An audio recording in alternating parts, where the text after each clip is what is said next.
እነሆ ጋዲ ባርከን ቤተ እስራኤል የተባለ ፓርቲ ወይም ይፍላጋ መስርቷል አቋቁሟል።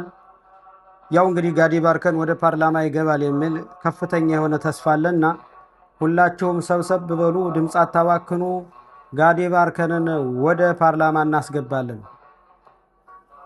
ለበደለ ጥቃት መከታ የሆነ የወገን አለኝታ ያውና በቃለ ከአምላክ የታዘዘ ለሕዝብ የቆመ ኮራ ያለ ጎበዝ የተደላደለ የማይነቃነቅ ቃሉ የታመነ ምንድናችሁ ተብለን ተገፍተን ተንቀን ሳለን የካህኖቻችን መብት ያስከበረ በሥራ ቦታና በትምህርት ቤት ሕዝባችን ሲበደል በዘረኝነት ያጋለጠ ጀግና ሁሉም በድፍረት በልጅነት እድሜው በወጣትነቱ ስለ ትዳሩና ሳያስብ ለቤቱ ለሕዝብ የቆመ ነው በታማኝነቱ።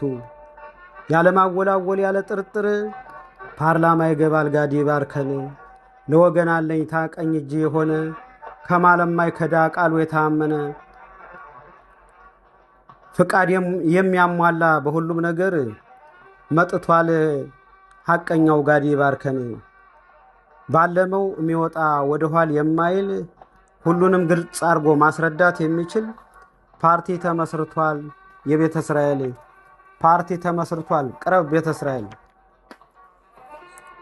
ጠፈፍ ያለ ጎበዝ ጋዲ ባርከን ፓርቲ መሰረተ። የቤተ እስራኤል መብት ለማስከበር የእያንዳንዳችን ጎበዝ ተሰባሰብ፣ ድምጽ አይባክን።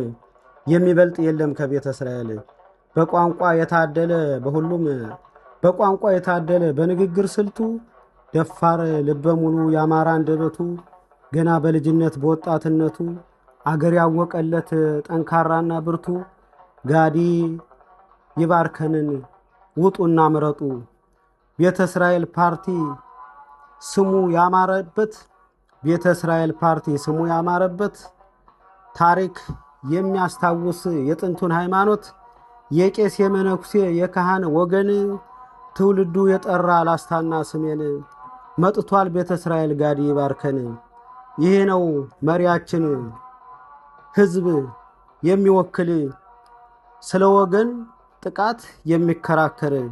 ይሄ ነው መሪያችን ሕዝብ የሚወክል ስለ ወገን በደል የሚከራከር። ለጊዜው ግጥም እንግዲህ ለቤተ እስራኤል ፓርቲ ጋብዣለሁ። ሻቦዋቶብ ሸጎ አብርሃም